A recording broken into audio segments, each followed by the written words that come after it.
પવિત્ર દર્શકો, જ્યારે વ્યક્તિ પાસે પોતાના લોકો હોય છે ત્યારે તેને તેમની કદર નથી હોતી, અને જ્યારે તેના પોતાના લોકો દૂર જતા રહે છે ત્યારે પસ્તાવા સિવાય કંઈ બાકી રહેતું નથી. માતા પિતા એ માત્ર બે શબ્દો નથી, એ એક અહેસાસ છે, એક છાયા છે જે આપણા જીવનની સૌથી મોટી નેમત છે. પરંતુ આ કળિયુગમાં જેમ જેમ દુનિયા ઝડપથી દોડી રહી છે તેમ તેમ આપણે આપણા માતા પિતાથી દૂર થઈ રહ્યા છીએ. આપણે સમજી નથી રહ્યા કે આજે જે આપણી પાસે છે, જો તેમની કદર નહીં કરીએ તો કાલે માથું પછાડતા રહી જઈશું. જો તમારા માતા પિતા હજી તમારી સાથે છે તો મારી એક વાત ધ્યાનથી સાંભળી લો. આ 5 વાતો જો આજે સમજી લીધી તો આખી જિંદગી પસ્તાવું નહીં પડે. નહીં તો જે દિવસે અહેસાસ થશે તે દિવસે બહુ મોડું થઈ ચૂક્યું હશે. તો તમારો સમય બરબાદ ન કરતા કથાનો આરંભ કરીએ છીએ, પરંતુ આગળ વધતા પહેલાં તમને જણાવી દઈએ કે ગરુડ પુરાણમાં કહેવામાં આવ્યું છે કે કથા હોય કે ઉપદેશ, જો તેને અધવચ્ચે છોડી દેવામાં આવે તો પાપની શ્રેણીમાં આવે છે. તો તમને વિનંતી છે કે વિડીયોને અંત સુધી પૂરો જુઓ, અને જો તમે એક સનાતની છો તો વિડીયોને લાઇક કરીને ચેનલને સબસ્ક્રાઈબ જરૂર કરી લો. તો ચાલો કથા શરૂ કરીએ. 70 વર્ષીય જયશંકરજી ઘરમાં એકલા હતા, ભૂખથી બેહાલ. આમ તો થોડું ઘણું ખાવાનું બનાવતા આવડતું હતું, પણ રસોડામાં કંઈક રાંધવા માટે રાશન પણ તો જોઈએ. શું કરે કંઈ સમજાતું નહોતું. આખરે તેમણે પોતાના એકમાત્ર દીકરા રાજીવને ફોન લગાવ્યો. હેલો દીકરા, કેમ છે? ઘરે ક્યારે પાછો ફરી રહ્યો છે? તે કહ્યું હતું કે 4-5 દિવસમાં આવી જઈશ, પણ આખું એક અઠવાડિયું વીતી ગયું છે. બીજી તરફથી અવાજ આવ્યો, અરે પિતાજી, તમે પણ હદ કરો છો. માણસ ક્યાંક જાય તો થોડા દિવસ ઉપર નીચે થઈ જ જતા હોય છે. હજી આવવાનો કોઈ પ્લાન નથી. આ રવિવારે સંધ્યાની નાની બહેનની સગાઈ છે, તો અમે લોકો તે પછી જ આવી શકીશું. ઓછામાં ઓછું એક અઠવાડિયું તો લાગી જ જશે. આ સાંભળીને જયશંકરજી બોલ્યા, પણ દીકરા, આટલા દિવસો સુધી હું કેવી રીતે રહીશ? જે રાશન ઘરમાં હતું તે પણ ખતમ થઈ ગયું છે. સવારથી કંઈ ખાધું નથી અને પૈસા પણ નથી કે કંઈ ખરીદી શકું. હવે ભૂખ સહન નથી થઈ રહી. એવું લાગી રહ્યું છે કે જાણે જીવ જ નીકળી જશે. આમ કહેતા કહેતા તેમની આંખોમાંથી આંસુ વહેવા લાગ્યા. રાજીવ બોલ્યો, કમાલ કરો છો પિતાજી, આટલી જલ્દી રાશન કેવી રીતે ખતમ કરી દીધું? તમારી વહુ તો તમારા માટે ઘણો બધો સામાન મૂકીને ગઈ હતી. જયશંકરજી આશ્ચર્યથી બોલ્યા, ના દીકરા, મુશ્કેલીથી 4-5 દિવસનું જ રાશન હતું જે ખતમ થઈ ગયું. લાપરવાહીથી બોલ્યો, હવે જે પણ હોય, મારાથી અત્યારે આવવું શક્ય નથી. સગાઈ માટે ખરીદી કરવાની છે અને પાર્ટીની તૈયારીઓ પણ જોવાની છે. સંધ્યાનો ભાઈ વિદેશ ગયો છે, એટલે મારે જ પપ્પાજી સાથે મળીને બધી જવાબદારી સંભાળવાની છે. અત્યારે તમે કરિયાણાવાળા પાસેથી ઉધાર લઈ લો. જ્યારે હું આવીશ ત્યારે હિસાબ કરી દઈશ. જયશંકરજી કંઈક કહેવા જઈ રહ્યા હતા ત્યારે જ ફોનમાં કોઈનો અવાજ આવ્યો. રાજીવ, ક્યાં રહી ગયો તું? રાજીવ બોલ્યો, હા, હમણાં જ આવ્યો. સારું પિતાજી, બહુ કામ છે, ફોન મૂકું છું. ફોન કપાઈ ગયો, પણ જે શબ્દો સાંભળવા મળ્યા તેના પર જયશંકરજીને વિશ્વાસ નહોતો આવતો. દોસ્તો, કહાની છેલ્લા સુધી જોજો અને ચેનલ સબસ્ક્રાઈબ કરી દો. તેઓ વિચારવા લાગ્યા કે જ્યારે આ જ દીકરો નાનો હતો અને ઘરમાં રાશનની અછત હતી ત્યારે અમે પોતે ભૂખ્યા રહી જતા, પણ તેને ક્યારેય ભૂખ્યો રાખ્યો નહોતો. આજે એ જ દીકરો થોડા દિવસનું રાશન આપીને તેના પિતાને એકલા છોડી ગયો છે અને ત્યાં પોતાના સસરાની સેવામાં લાગ્યો છે. કેવા બદલાઈ જાય છે સંતાનો કે માતા પિતાનું દુઃખ પણ તેમને દેખાતું નથી. આવું વિચારીને જયશંકરજીની આંખોમાંથી આંસુ વહી રહ્યા હતા, પણ પેટની ભૂખ જીવવા નહોતી દેતી.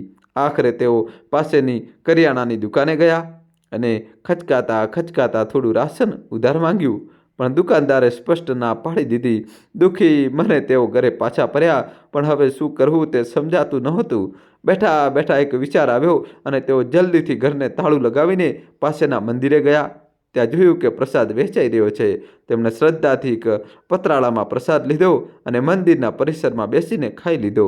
ભૂખ શાંત થઈ એટલે થોડીવાર ત્યાં જ બેસીને ભગવાનનું સ્મરણ કરવા લાગ્યા અને વિચારવા લાગ્યા કે આખરે આ રીતે ક્યાં સુધી ચાલશે. દીકરાને હજુ આવતા એક અઠવાડિયું લાગશે. થોડીવાર પછી જ્યારે તેઓ મંદિરની બહાર નીકળ્યા ત્યારે 7-8 વર્ષના બે નાના બાળકો તેમની પાસે આવ્યા અને બોલ્યા, અંકલ, જામફળ ખરીદી લો, બહુ મીઠા છે. બાળકોને જોઈને જયશંકરજીના મનમાં એક વિચાર આવ્યો અને તેમને પૂછ્યું, બેટા, આ જામફળ ક્યાંથી લાવો છો? બાળકોએ કહ્યું, અંકલ, મંદિરની પાછળ એક મોટો બાગ છે. જે અંકલનો બાગ છે તે અમને તેમના જામફળ વેચવા બદલ પૈસા આપે છે.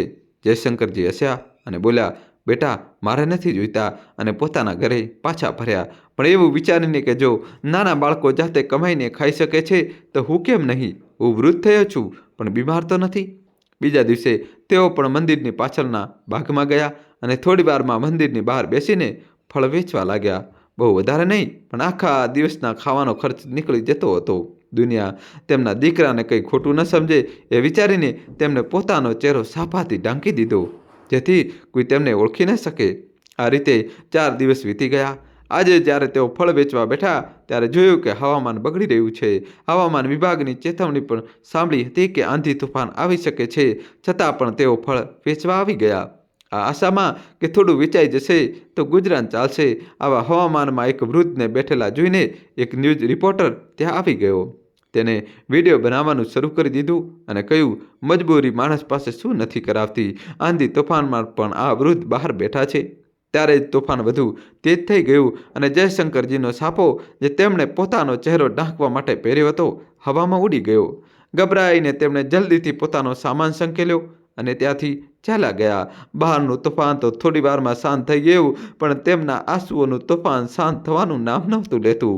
વૃદ્ધાવસ્થામાં પત્નીના જતા રહ્યા બાદ તેમની આવી દશા થશે તેમણે ક્યારેય વિચાર્યું પણ નહોતું. દોસ્તો, કહાની છેલ્લા સુધી જોજો અને વિડીયો લાઈક કરી દો. જયશંકરજી અને કમલાજીને 2 સંતાન હતા, દીકરો રાજીવ અને દીકરી સારિકા. નાનો હોવાને કારણે રાજીવને ખૂબ લાડ પ્યારથી ઉછર્યો હતો. માતા પિતાએ તેની પાસેથી મોટી આશાઓ રાખી હતી. ભણવામાં પણ હોશિયાર હતો, એટલે જયશંકરજીએ તેને ઉચ્ચ શિક્ષણ માટે દિલ્હીની એક સારી કોલેજમાં મોકલ્યો અને દીકરીનું સારું સગપણ જોઈને તેના લગ્ન કરાવી દીધા. ત્યાં કોલેજમાં રાજીવની મુલાકાત સંધ્યા સાથે થઈ. રાજીવ દેખાવમાં આકર્ષક હતો અને સંધ્યાને પહેલી નજરમાં જ ગમી ગયો. ધીમે ધીમે બંનેની મિત્રતા ઊંડી થતી ગઈ. કોલેજ પૂરી થયા પછી રાજીવને એક સારી નોકરી મળી ગઈ. એ સમયે કમલાજીની તબિયત ખૂબ ખરાબ રહેવા લાગી, એટલે જયશંકરજીએ વિચાર્યું કે ઘરની જવાબદારી સંભાળવા માટે વહુ લઈ આવે. તેમણે રાજીવ માટે સગપણ જોવાનું શરૂ કરી દીધું. ત્યારે રાજીવે જણાવ્યું કે તે સંધ્યાને પ્રેમ કરે છે. આ સાંભળીને જયશંકરજી પ્રસન્ન થયા. પણ પછી ખબર પડી કે સંધ્યા ખૂબ મોટા અને સમૃદ્ધ પરિવારમાંથી છે. જયશંકરજી અને કમલાજીએ મનમાં વિચાર્યું કે અમીર ઘરની દીકરી સાદગીભર્યા તેમના પરિવારમાં કેવી રીતે ભળી શકશે. પણ સંધ્યા અને રાજીવે તેમના જીવનને એક કરવાનો નિશ્ચય કરી લીધો હતો. સંધ્યાના પિતા પોતાની દીકરીની દરેક ઈચ્છા પૂરી કરતા હતા અને રાજીવના આગ્રહને કારણે માતા પિતાને પણ આ સંબંધ માટે હા પાડવી પડી. લગ્ન પછી પહેલો મહિનો બંને હરવા ફરવા અને ખરીદીમાં વ્યસ્ત રહ્યા. પછી સંધ્યા ક્યારેક સહેલીઓ સાથે બહાર નીકળી જતી તો ક્યારેક તેમને ઘરે બોલાવીને પત્તા રમતી, ગીત સંગીતમાં લાગી રહેતી. ધાર્મિક વૃત્તિવાળા કમલાજીને આ બધું ઠીક ન લાગ્યું. એક દિવસ તેમણે પ્રેમથી કહ્યું, બહુ સારા ઘરની વહુ દીકરીઓને આ બધું શોભતું નથી. આટલું સાંભળતા જ સંધ્યાને ગુસ્સો આવી ગયો. તેને ઘરમાં ઉબાળો મચાવી દીધો અને પોતાના પતિને સ્પષ્ટ કહી દીધું કે તેના જીવનમાં કોઈની દખલગીરી તેને સહન નહીં થાય. રાજીવે પોતાના માતા પિતાને સમજાવી દીધું કે તેઓ સંધ્યાને કંઈ પણ કહેવાનું ટાળે. કમલાજી અને જયશંકરજી આ જોઈને સતબત રહી ગયા. ધીમે ધીમે કમલાજીની તબિયત વધુ બગડવા લાગી. આખરે એક દિવસ ભગવાનનું સ્મરણ કરતાં કરતાં તેઓ આ નશ્વર સંસારને છોડીને ચાલ્યા ગયા. જયશંકરજીને એકલા છોડીને તેમનો સંસાર જ સૂનો થઈ ગયો. તેમની દીકરી સારિકા ક્યારેક ક્યારેક પોતાના પિતાને મળવા આવતી જતી, જેનાથી તેમનું એકલપણું થોડું ઓછું થઈ શકે. પણ સંધ્યાને પોતાની નણંદનું ઘરે આવવું પસંદ નહોતું. તેને આ બધું સહન નહોતું થતું. સમય પોતાની ગતિથી ચાલતો રહ્યો અને લગભગ 2 વર્ષ પછી સંધ્યા અને રાજીવના ઘરે દીકરાનો જન્મ થયો. જ્યારે તેમનો દીકરો 5 વર્ષનો થયો ત્યારે તેમણે એક ભવ્ય ઉત્સવનું આયોજન કર્યું. આ ખાસ પ્રસંગના 2 દિવસ પહેલાં જ સંધ્યાના પિયરવાળા તેના ઘરે આવી ગયા.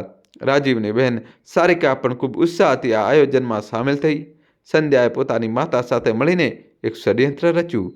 ઉત્સવના બીજા દિવસે જ્યારે સારિકા પોતાના ઘરે પાછા ફરવા તૈયાર થઈ ત્યારે અચાનક સંધ્યાએ બૂમો પાડી કે તેની માતાનું કિંમતી કંગન ક્યાંક ખોવાઈ ગયું છે. પહેલાં તો તે દેખાવા માટે અહીંથી શોધવા લાગી. પછી અચાનક તેણે બધાની સામે સારિકાના બેગની તપાસ લેવાનું શરૂ કરી દીધું. જ્યારે કપડાની વચ્ચેથી કંગન નીકળ્યું ત્યારે તેને ઘરમાં વાવાઝોડું ઊભું કરી દીધું. જો રાજીવ, તારી દીદીએ કેવી હરકત કરી છે.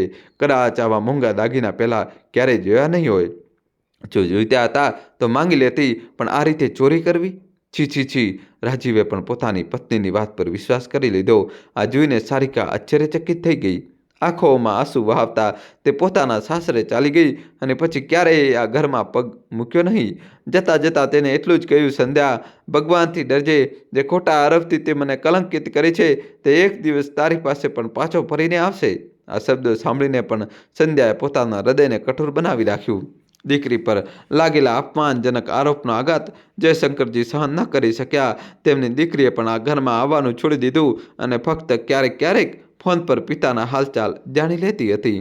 ધીમે ધીમે જયશંકરજીનું સ્વાસ્થ્ય પણ નબળું પડવા લાગ્યું. એક દિવસ સંધ્યાના માતા પિતાનો ફોન આવ્યો. દીકરી, તારી નાની બહેન માટે સગપણ નક્કી થઈ રહ્યું છે. અમને બધું યોગ્ય લાગી રહ્યું છે, પણ તમે લોકો પણ આવીને જોઈ લો. આમ પણ બાળકોને ઉનાળાની રજાઓ છે. આવશો તો થોડા દિવસ સાથે રહી લેવાશે. જ્યારે સંધ્યાએ આ વાત રાજીવને કહી તો તેને ચિંતિત થઈને કહ્યું, જો આપણે ત્યાં જતા રહીશું તો પિતાજી અહીં એકલા કેવી રીતે રહેશે? આ સાંભળતા જ સંધ્યા ચીડાઈ ગઈ.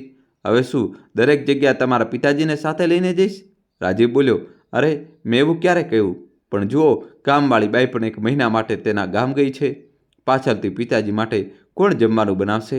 સંધ્યાએ તરત જવાબ આપ્યો, અચ્છા, આજે તો મોટો પ્રેમ ઉભરાઈ રહ્યો છે તમારા મનમાં તમારા પિતાજી માટે. મારી કોઈ ચિંતા થતી નથી. આમ પણ તેમને રોટલી બનાવતા આવડે છે, રાજીવે શાંત ભાવે કહ્યું. પણ તેમની તબિયત પણ ઠીક નથી રહેતી. સંધ્યા હસતા હસતા બોલી, અરે શું થઈ ગયું તમારા પિતાજીને? જ્યારે સવાર સાંજ ફરવા જઈ શકે છે તો શું પોતાના માટે 2 રોટલી ન બનાવી શકે? હું તેમના માટે ઘરમાં બધું રાશન મૂકી જઈશ, આરામથી ખાતા રહેશે. રાજીવે ઊંડો શ્વાસ લીધો અને બોલ્યો, ઠીક છે બાબા, તારી સાથે હું ક્યારે દલીલમાં જીતી શક્યો છું? પછી એ ઓફિસ માટે નીકળવા લાગ્યો ત્યારે સંધ્યાએ પાછળથી અવાજ આપ્યો, સાંભળો, મારા પિયર માટે કોઈ સારી ભેટ પણ લેતા આવજો. દર વખતે મમ્મી પપ્પા આપણને આટલું બધું આપે છે તો આપણે પણ કંઈક સારું આપવું જોઈએ. રાજીવે માથું હલાવ્યું અને ઓફિસ જતો રહ્યો.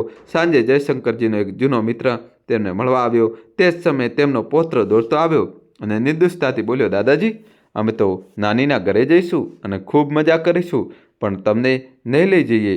તમે અહીં એકલા રહેજો. પૌત્રના મોઢેથી આ સાંભળીને જયશંકરજીના હૃદયમાં એક અજીબ પીડા થઈ. તેમના મિત્રે પૂછ્યું, શું વિચારમાં પડી ગયા જયશંકર? જયશંકરજી કૃત્રિમ હાસ્ય હસતા બોલ્યા, અરે નહીં, આ તો બસ મજાક કરી રહ્યો હશે. જો દીકરો વહુ ક્યાં જશે તો શું મને કયા વગર જશે? અને આમ પણ જ્યારે આટલા દિવસ એકલા કાઢી લીધા છે તો આગળ પણ કાઢી લઈશ. ઓછામાં ઓછું પોતાના માટે 2 રોટલી તો બનાવી શકું છું. આ કહેતા કહેતા જયશંકરજીનો અવાજ ભાવુક થઈ ગયો. દોસ્તો, કહાનીમાં નવો ટ્વિસ્ટ આવશે. છેલ્લા સુધી જોજો અને વિડીયો લાઇક કરી ચેનલ સબસ્ક્રાઈબ કરી દો.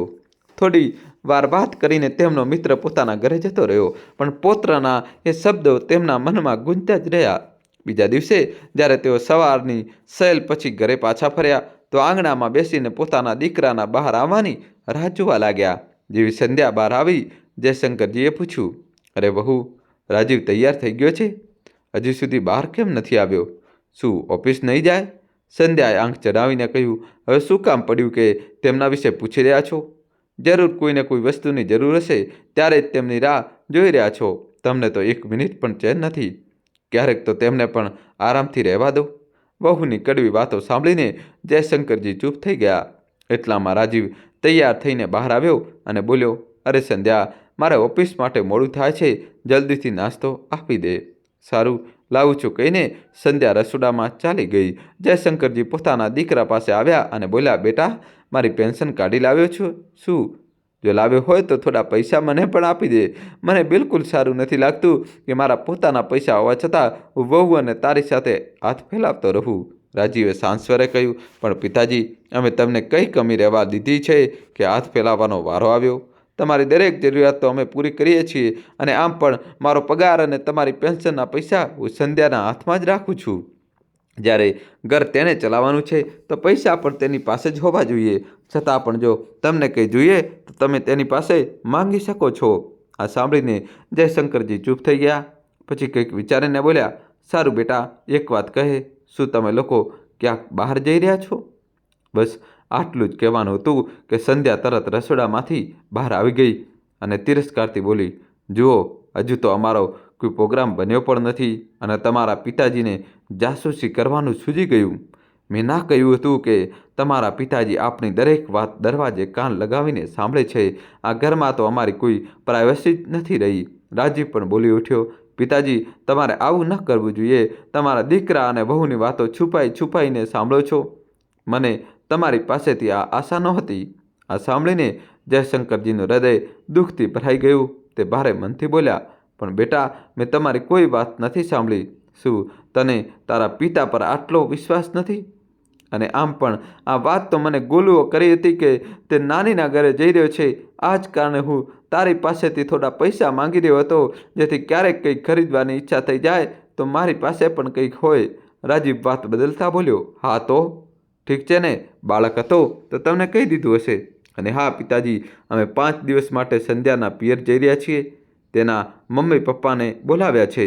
આ સાંભળતા જ જયશંકરજી બોલ્યા, બેટા, 1-2 દિવસની વાત હોત તો કંઈ વાંધો નહોતો, પણ 5 દિવસ હું અહીં એકલો કેવી રીતે રહીશ? સંધ્યા ગુસ્સામાં બોલી, બસ અમે ક્યાંક જવાની વાત શું કરી કે તમારા પિતાજી શરૂ થઈ ગયા. આખરે તમે શું ઈચ્છો છો? શું આખી જિંદગી તમારી સેવામાં જ વિતાવી દઈએ? શું મારા મમ્મી પપ્પાનું કોઈ મહત્ત્વ નથી?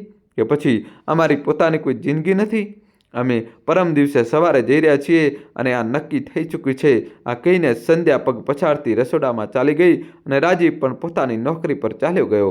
નાસ્તો પૂરો કર્યા પછી સંધ્યાએ હંમેશાની જેમ જયશંકરજી પાસે ઘરની સફાઈ કરાવી, પછી શાકભાજી સમારવા આપી અને પોતે શોપિંગ માટે બજાર ચાલી ગઈ. જ્યારે જવાનો દિવસ આવ્યો ત્યારે સંધ્યા જયશંકરજી પાસે આવી અને બોલી, પિતાજી, હાલો, થોડા પૈસા તમારી પાસે રાખો.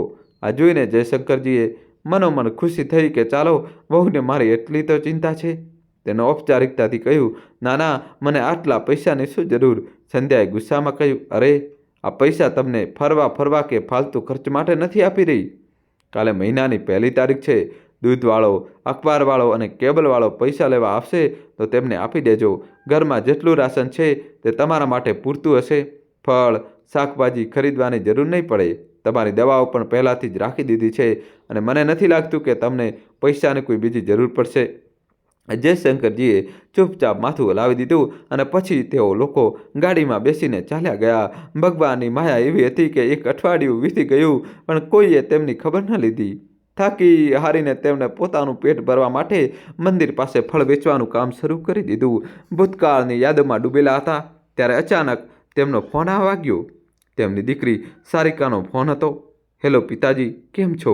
દીકરીના પોતાનાપણાથી ભરેલા અવાજથી જયશંકરજીનું મન ભરાઈ આવ્યું. પોતાને સંભાળતા બોલ્યા, હું ઠીક છું બેટા. તારો ભાઈ પોતાની પત્ની અને દીકરીને લઈને થોડા દિવસો માટે પોતાના સાસરે ગયો છે. સારિકા ચિંતિત થઈને બોલી, શું થોડા દિવસો માટે? તો તમે અહીં એકલા કેવી રીતે રહો છો? ખાવાનું કેવી રીતે બનાવો છો? અને બાકીના કામ? જયશંકરજી ભરેલા સ્વરે બોલ્યા, અરે બેટા, તારે મારી ચિંતા કરવાની જરૂર નથી.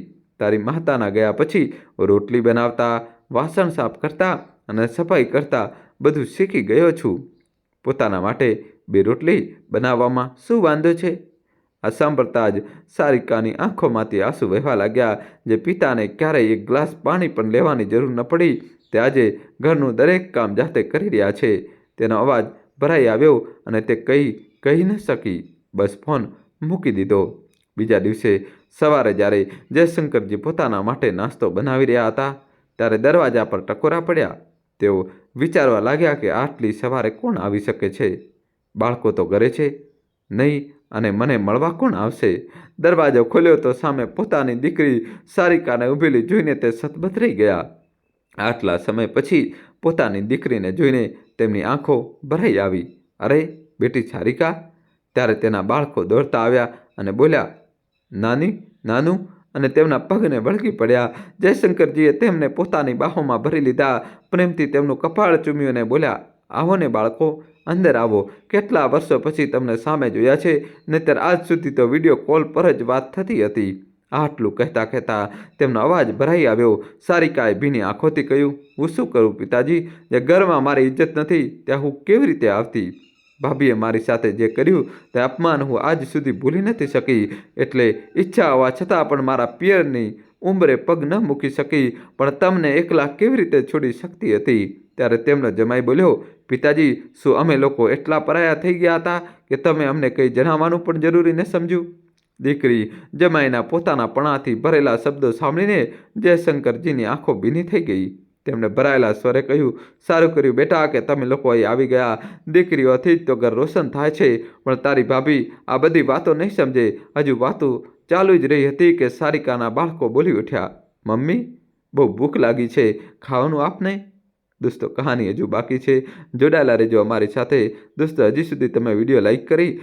આ સાંભળીને જયશંકરજી બોલ્યા, હું હમણાં જ કંઈક લઈને આવું છું. આટલું કહીને તેઓ રસોડામાં ચાલ્યા ગયા અને અહીં ત્યાં કંઈક શોધવા લાગ્યા, પણ તેમને ત્યાં કંઈ મળ્યું નહીં, કારણ કે સંધ્યા પહેલાંથી જ બિસ્કિટ, મઠરી અને બાકીના સ્નેક કબાટમાં રાખીને તાળું લગાવી ચૂકી હતી. એ સમયે સારિકા પણ રસોડામાં આવી ગઈ અને બોલી, તમે ચિંતા ન કરો પિતાજી, કહો હું મદદ કરી દઉં છું. જયશંકરજી ઉદાસ સ્વરે બોલ્યા, શું કહું બેટા, મારી પોતાની પેન્શનના પૈસા હોવા છતાં મારા જ ઘરમાં હું ભિખારી બની ગયો છું. સમજાતું નથી કે બાળકોને શું ખવડાવવું. આટલું કહેતા તેમની આંખોમાંથી આંસુ વહેવા લાગ્યા. સારિકાએ તરત કર્યું, અરે આમાં ચિંતા કરવાની શું વાત છે, તમારી આ ચિંતા હું 1 મિનિટમાં દૂર કરી દઉં છું. આટલું કહીને તેને મોબાઈલ કાઢ્યો અને તરત ફળ અને થોડા સ્નેક્સ મંગાવી લીધા. પહેલાં બધાએ સાથે મળીને ફળ ખાધા, બાળકોને સ્નેક્સ આપ્યા અને પછી બજારમાંથી ખાવાનું ઓર્ડર કરી દીધું. પોતાના બાળકોનો સાથ મેળવીને જયશંકરજી પોતાની બધી પરેશાનીઓ ભૂલી ગયા. સાંજના સમયે જ્યારે તેમના મિત્રો મળવા આવ્યા તો બોલ્યા, અરે વાહ, શું વાત છે, સારિકા દીકરી આવી છે? જયશંકરજી હસીને બોલ્યા, આવો ને, જુઓ, બાળકોને આવી જવાથી આજે મારું ઘર કેટલું જીવંત થઈ ગયું છે. સારિકા તરત જઈને તેમના માટે ચા બનાવી લાવી. પછી તેમના મિત્ર બોલ્યા, જયશંકર, તારી વહુના હોવા છતાં આજ સુધી આ ઘરમાં મને ક્યારેય પાણી પણ નથી પૂછવામાં આવ્યું, અને આજે તારી દીકરી પોતે ચા બનાવીને પીવડાવી રહી છે. આ સાંભળીને સારિકા આશ્ચર્યથી તેમની તરફ જોવા લાગી અને પછી તેઓ બોલ્યા, દીકરી, એક વાત કહું, તું જ તારા પિતાને તારા ઘરે કેમ નથી લઈ જતી? અહીં રહેતા તારા પિતાની હાલત કંઈ સારી નથી. કાં તો તું તારા પિતાની ધ્યાન રાખ, અથવા તો તેમને તેમનો હક અપાવ. બધા પૈસા તો તારો ભાઈ અને ભાભી જ લઈ લે છે, અને તારો ભાઈ પણ માત્ર પોતાની પત્નીની જ સાંભળે છે. પછી તેમણે ઊંડો શ્વાસ લેતા કહ્યું, આના કરતાં તો મારી હાલત જ સારી છે. પહેલાં મને અફસોસ થતો હતો કે ભગવાને મને દીકરો ના આપ્યો, પણ હવે લાગે છે કે જે થયું તે સારું જ થયું. એક દીકરી છે જે સાસરાની જવાબદારીઓ નિભાવતા પણ મારું પૂરું ધ્યાન રાખે છે. એકલો રહું છું પણ શાંતિ જીવું છું, અને ઘરના કામનું શું છે? જ્યારે પ્રભુએ હાથ પગ સાજા સલામત આપ્યા છે તો માણસ પોતાના માટે જાતે કરી શકે છે, અને જરૂર હોય તો પૈસા આપીને પણ કામ કરાવી શકે છે. આ વાત સાંભળીને સારિકા કંઈક વિચારમાં પડી ગઈ. બીજી બાજુ નાનીના ઘરે રહેતા રાજીવનો દીકરો ગોલુ મોબાઈલ જોઈ રહ્યો હતો ત્યારે અચાનક ચીસ પાડી ઉઠ્યો, અરે મમ્મી, જુઓ, દાદુ, આ તો દાદુ છે. આ સાંભળીને સંધ્યા આશ્ચર્યચકિત થઈ ગઈ. ત્યારે ગોલુ ફરીથી બોલ્યો, મમ્મી, મેં હમણાં મોબાઈલમાં દાદુને જોયા. સંધ્યાએ જલ્દીથી કહ્યું, સારું બતાવ તો ક્યાં જોયા? ગોલુએ મોબાઈલમાં એક વિડીયો ચાલુ કરી દીધો. આ એ જ વિડીયો હતો જે તે લોકલ ન્યૂઝ રિપોર્ટરે વાવાઝોડા દરમિયાન બનાવ્યો હતો, જેમાં જયશંકરજી ફળ વેચતા જોવા મળી રહ્યા હતા. વિડીયો પર લખ્યું હતું, આખરે મજબૂરી માણસ પાસે શું નથી કરાવતી, પેટની ભૂખ ઉંમર નથી જોતી. આ જોઈને સંધ્યાના હોશ ઉડી ગયા. તેને તરત તે વિડીયો રાજીવને બતાવ્યો અને બોલી, જુઓ, આ ગુલ ખીલવી રહ્યા છે તમારા પિતાજી. તમારી પીઠ પાછળ આખા શહેરમાં અમારી બદનામી કરાવી રહ્યા છે. આખરે અમે શું કમી છોડી હતી? રાજીવને પોતાની આંખો પર વિશ્વાસ ન આવ્યો.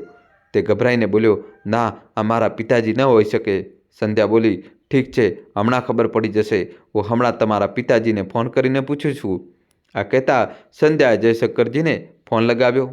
પિતાજી, આ શું તમાશો લગાવી રાખ્યો છે? તમારે શા માટે આખા શહેરમાં અમારી બદનામી કરાવી છે? જયશંકરજી ચોંકી ગયા અને બોલ્યા, પણ શું થયું વહુ? મેં એવું તો શું કરી દીધું છે? સારું, હવે અજાણ્યા બનવાનો ઢોંગ કરી રહ્યા છો, જાણે કંઈ થયું જ નથી. અમે તમારો વિડીયો જોઈ લીધો છે, તમે અમારો તમાશો બનાવી દીધો છે. આ સાંભળીને જયશંકરજી ગભરાઈ ગયા.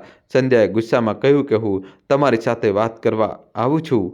અમારા આવતા પહેલાં આખા ઘરની સફાઈ રાખજો. તે આ બધું કહી જ રહી હતી કે ત્યારે જ સારિકાના બાળકો બૂમો પાડવા લાગ્યા, આ પાછળથી કેવો અવાજ આવી રહ્યો છે?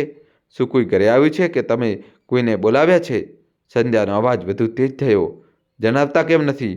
જયશંકરજી ગભરાઈને બોલ્યા, તે વહુ તે સંધ્યા ગુસ્સામાં બોલી, સારું, સરખી રીતે કેમ નથી જણાવી રહ્યા કે શું કરી રહ્યા છો? ત્યારે સારિકા આગળ આવી અને બોલી, પિતાજી, મને ફોન આપો, હું વાત કરું છું. સારિકાએ ફોન લીધો અને શાંત અવાજમાં કહ્યું, શું થયું ભાભી? હું મારા પિતાજીને મળવા માટે મારા પિયર આવી ગઈ તો આમાં કંઈ મોટી વાત થઈ ગઈ? સંધ્યા ગુસ્સે થઈને બોલી, સારું, પહેલાં તો તમે અમારા ઘરેથી ચોરી કરી અને હવે અમારી ગેરહાજરીમાં અમારા ઘરને લૂંટવા માટે આવી ગયા છો. તમને કોણે બોલાવ્યા હતા? ત્યારે આટલા વર્ષોથી નારાજ થઈને બેઠા હતા તો પછી આજે અચાનક મારા ઘરે કેવી રીતે આવી ગયા? સારિકા થોભીને બોલી, તમારું ઘર? કેમ શું આ ઘર મારું નથી? જો હું નારાજ થઈને પણ હતી તો તમારી સાથે થઈ હતી, મારા પિતાજી સાથે નહીં. અને આમ પણ તમે તમારા પિયરમાં છો તો ત્યાં શાંતિથી રહો.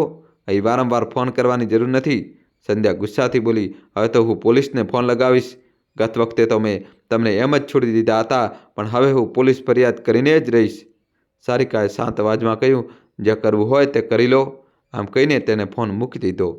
દોસ્તો, કહાનીમાં નવો ટ્વિસ્ટ આવશે. છેલ્લા સુધી જોજો અને વિડીયો લાઇક કરીને ચેનલ સબસ્ક્રાઈબ કરી દો. આ સાંભળીને જયશંકરજીનો ડરના માર્યા બુરો હાલ થઈ ગયો. કામતા બોલ્યા, દીકરી, આ તે શું કરી દીધું? તારા ભાઈ ભાભી અહીં આવીને હોબાળો મચાવી દેશે. સારિકાએ દ્રઢતાથી કહ્યું, પિતાજી, આમાં ડરવાની શું વાત છે? આ ઘર તમારું છે અને તમારા નામે છે. શું તમે આ વાત ભૂલી ગયા? પછી તેણે તેમની સામે જોયું અને પ્રેમથી કહ્યું, હવે આ નિર્ણય તમારે પોતે જ લેવો પડશે કે તમે તમારો વૃદ્ધાવસ્થા કેવી રીતે પસાર કરવા માંગો છો. પોતાના પૈસા હોવા છતાં પણ પોતાના દીકરા અને વહુની સામે આંખ લંબાવવા માંગો છો કે પછી પોતાની બચેલી જિંદગી સન્માન અને શાન સાથે પસાર કરવા માંગો છો? દીકરીની વાતો સાંભળીને જયશંકરજી ગહન વિચારોમાં પડી ગયા. પછી તેમણે પોતાના મિત્ર સાથે મળીને એક વકીલને ઘરે બોલાવ્યો અને સમગ્ર મામલા પર વિચાર વિમર્શ કર્યો. બીજી તરફ જ્યારે સંધ્યાએ પોતાના પતિ રાજીવને ફોન પર બધી વાત જણાવી તો તેઓ બંને પોતાના દીકરાને લઈને તરત જ બીજા દિવસે ઘરે પાછા ફર્યા. આવતાની સાથે જ સંધ્યા ગુસ્સામાં પોતાની નણંદ પર તૂટી પડી. તારી હિંમત કેવી રીતે થઈ મારી સાથે આટલી બદતમીજીથી વાત કરવાની? નીકળી જા મારા ઘરમાંથી. રાજીવ પણ પોતાની પત્નીની હામાં હા મિલાવતા બોલ્યો, અત્યારે ને અત્યારે પોતાનો સામાન ઉઠાવો અને તમારા બાળકોને લઈને તમારા ઘરે જતી રહો. સારિકા હસતા હસતા બોલી, મને તો લાગ્યું હતું કે ભાભી પારકી છે, પણ ઓછામાં ઓછું તમે તો પિતાજીની તકલીફ સમજી શકશો. પણ તમે તો તેમને પણ પાછળ છોડી દીધા. અને જ્યાં સુધી આ ઘરમાંથી નીકળવાની વાત છે તો આ ઘર મારું પણ છે, મારો પણ આમાં ભાગ છે. બસ મેં આજ સુધી મારો હક માંગ્યો નથી. આ સાંભળીને સંધ્યા ગુસ્સે થઈ ગઈ અને જેવી પોતાની નણંદ પર હાથ ઉગામમાં જઈ રહી હતી ત્યારે જ જયશંકરજી ગરજી ઉઠ્યા. ખબરદાર, જો એક પણ કદમ મારી દીકરી તરફ વધાર્યું તો મારાથી કોઈ ખરાબ કોઈ નહીં હોય. સંધ્યા મહેના મારતી બોલી, સારું, આજે આટલી હિંમત આવી ગઈ લાગે છે. દીકરીને ખૂબ જ ખવડાવી પીવડાવી છે. જે અવાજમાં પણ જોશ આવી ગયો છે.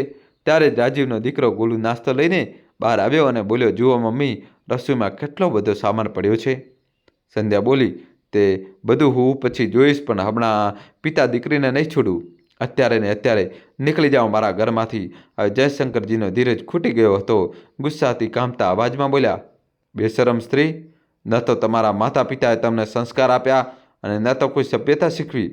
આજ સુધી હું તમારી બદતમીજી સહન કરી રહ્યો હતો, પણ હવે નહીં. આ ઘર મારું છે અને મારી દીકરી અહીંથી ક્યાંય નહીં જાય. રાજીવ ગુસ્સામાં બોલ્યો, પિતાજી, તમારી હિંમત કેવી રીતે થઈ મારી પત્ની સાથે આ રીતે વાત કરવાની? જયશંકરજીએ પોતાના દીકરાના ગાલ પર એક જોરદાર થપ્પડ મારી અને બોલ્યા, નાલાયક, પોતાનો પરિવાર લઈને અત્યારે ને અત્યારે મારા ઘરમાંથી નીકળી જા. રાજીવ ગુસ્સામાં બોલ્યો, તમે ભલે જે કરો પણ અમને આ ઘરમાંથી નથી કાઢી શકતા. દોસ્તો, કહાની છેલ્લા સુધી જોજો. નવો ટ્વિસ્ટ આવશે. ચેનલને સબસ્ક્રાઈબ કરી દો. તે જ સમયે વકીલ સાહેબ અંદર આવ્યા અને બોલ્યા, કેમ નથી કાઢી શકતા? આ ઘર આજે પણ તમારા પિતાજીના નામે છે અને તમે લોકો તો તેમની પેન્શનના પૈસા પણ રાખો છો. આ તો સીધો અન્યાય છે. આ સાંભળીને રાજીવ હેરાન થઈ ગયો. ત્યારે જ વકીલે કોર્ટના કાગળ તેના હાથમાં પકડાવી દીધા અને બોલ્યા, એક અઠવાડિયાની અંદર તમારે આ ઘર ખાલી કરવું પડશે અને આજ સુધી તમારા પિતાની પેન્શનના જેટલા પણ પૈસા તમે ખર્ચ કર્યા છે તે પણ તેમને પાછા આપવા પડશે, નહીં તો જેલમાં જવા માટે તૈયાર થઈ જાઓ. આ સાંભળતા જ રાજીવ અને સંધ્યાના હોશ ઉડી ગયા. તેઓ એકબીજાના મોઢા સામે જોવા લાગ્યા. પછી રાજીવે સંધ્યાને ઇશારો કર્યો અને બંને પોતાના પિતાના પગમાં પડીને માફી માંગવા લાગ્યા. પણ આ વખતે જયશંકરજી નબળા ન પડ્યા. જોરદાર અવાજમાં બોલ્યા, આ મગરના આંસુ તમે કોઈ બીજાને બતાવજો. હું તમારી નસ નસથી વાકેફ છું. મારી દીકરીએ સાચું કહ્યું હતું. મેં ક્યારેય મારા માટે અવાજ ન ઉઠાવ્યો. તેથી તમે લોકોએ મને એક ભિખારીની જેમ જીવવા માટે મજબૂર કરી દીધો. પણ હવે હું તમે લોકોનું મોઢું પણ નથી જોવા માગતો. નીકળી જાઓ મારા ઘરમાંથી. આમ કહીને તેઓ પોતાના રૂમમાં જતા રહ્યા. 3 દિવસ પછી રાજીવ પોતાની પત્ની અને દીકરાને લઈને ઘર છોડીને ચાલ્યો ગયો. હવે જયશંકરજી તે ઘરમાં એકલા રહી ગયા. પણ તેમની દીકરી સારિકાને પોતાના પિતાની ચિંતા સતાવવા લાગી. તેણે તેમને પોતાની સાથે ચાલવા માટે કહ્યું, પણ જયશંકરજીએ ના પાડી દીધી. તેઓ બોલ્યા, દીકરી, આ ઘરમાં તારી માતાની યાદો વસેલી છે. અને આમ પણ દીકરીના ઘરમાં માતા પિતાને રહેવું શોભતું નથી. સારિકાએ આ સમસ્યાનો ઉકેલ શોધી લીધો. તેણે ઘરના ઉપરના ભાગમાં ભાડુઆત રાખી દીધા અને પોતાના પિતાની દેખભાળ માટે એક નોકર પણ રાખી દીધો, જે આખો દિવસ તેમનું કામ કરતો અને રાત્રે પણ તેમનું ધ્યાન રાખતો. હવે સારિકા દરરોજ પોતાના પિતાની સાથે ફોન પર વાત કરતી, તેમનું હાલચાલ પૂછતી અને અઠવાડિયામાં એકવાર પોતાના બાળકોને લઈને મળવા પણ આવી જતી. હવે જયશંકરજી પોતાની મરજીથી જીવન જીવવા લાગ્યા હતા. ક્યારેક પોતાના મિત્ર સાથે સવાર સાંજ પાર્કમાં ફરવા જતા, તો ક્યારેક મંદિર કે ગુરુદ્વારામાં ભગવાનનું સ્મરણ કરવા, ક્યારેક આસપાસ ફરવા પણ નીકળી જતા. હવે તેમનો સમય સારી રીતે પસાર થવા લાગ્યો હતો.